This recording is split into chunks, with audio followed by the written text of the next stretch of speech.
everyone. Welcome to the Stock Market Morning Prep video for Thursday, April 9th. Well, we are getting some really sloppy intraday price action. We really haven't gone anywhere. I'm going to show that to you in the daily charts, and I'm just going to concentrate again on the indices and just what the price action is really telling us. And it really isn't telling us much of anything. I think the markets are very confused on good news is good news, bad news is bad news, or vice versa. Bad news is good news. I know it sounds ridiculous, but I think that's what's really happening here. I want to show you a 5-minute chart. And by the way, if you are not a good trader as far as volatility is concerned, or you're new to the game, this could be a very dangerous market for you. And I'm going to show you why. On Friday, we had non-farm payrolls come out, which obviously the U.S. markets were closed for Good Friday. And they really hurt the market pretty bad. And then on Monday, we rallied up tremendously to recover all of the losses on Friday. And that was the reason. The reason why was because the market participants, at least the bigger players here who push the markets around, are thinking, well, guess what? We're not going to raise rates. They're probably going to take a little bit of a pause and gradually raise rates and be pretty lackadaisical about raising rates. So they're thinking that it's going to come later than sooner.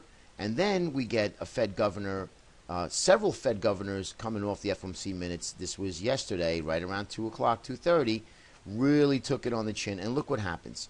The market rallies right back up. So we had Fed governors that actually said that we are going to vote to raise rates in June instead of the latter part of 15 or 2016. And then what happens? The markets rally again, probably saying that, oh, they're just discounting it because now the economic data coming out is not so great. So how do you trade this market? It's absolutely insane. Well, you have to really be pretty precise in your entries.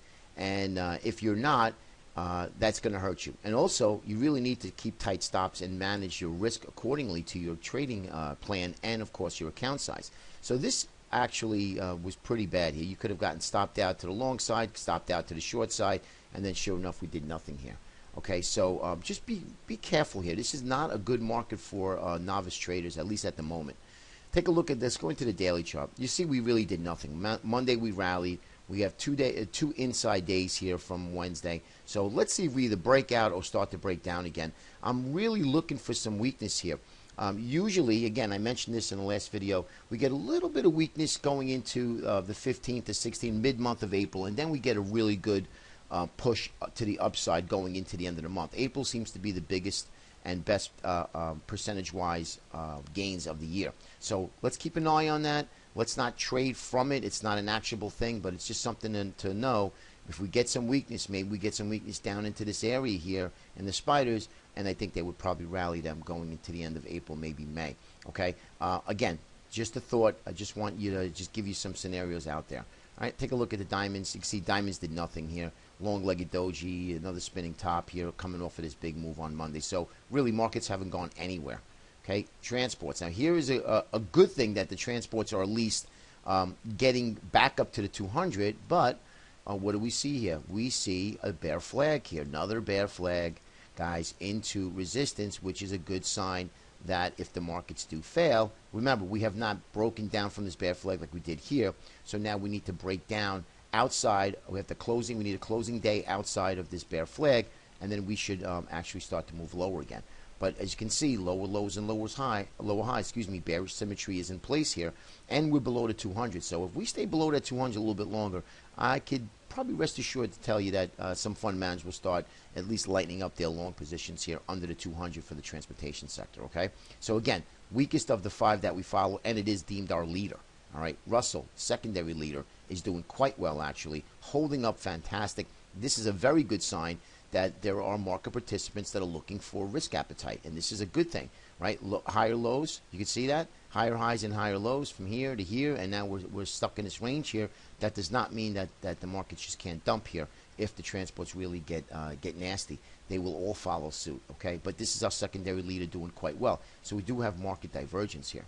Qs, better that we at least got above the 50 and the 200.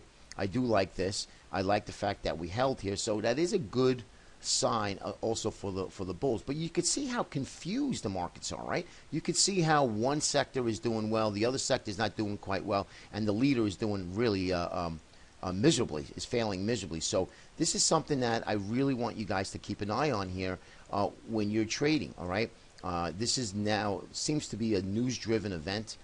Excuse me, news-driven market, and markets still really don't know how to handle the news right now. You could just see it in the price action. I mean, this has just been just sloppy here. You could see it all of March. So we need to really take a step back, digest. When in doubt, cash is a position. You know what? Stay out if you're not 100% sure. You know, and you don't have to keep trading 3, 4, 5, 6 times a day. I like to look at it as if I don't see anything great while we have this uncertainty in the markets, I'm just going to take a step back. Because why? Because you can make your month within literally in 5 or 6 trading days. Remember, we get paid for the month. We don't get paid by the day. Remember that, okay? Hope that helps, guys. I know it's a short video, but really not much to sugarcoat anything here. I'm going to be going to do a ton of indicator analysis tonight, and I'm going to see if I can find something that's going to put us in the right direction. Have a great day, and we'll speak to you tomorrow. Take care.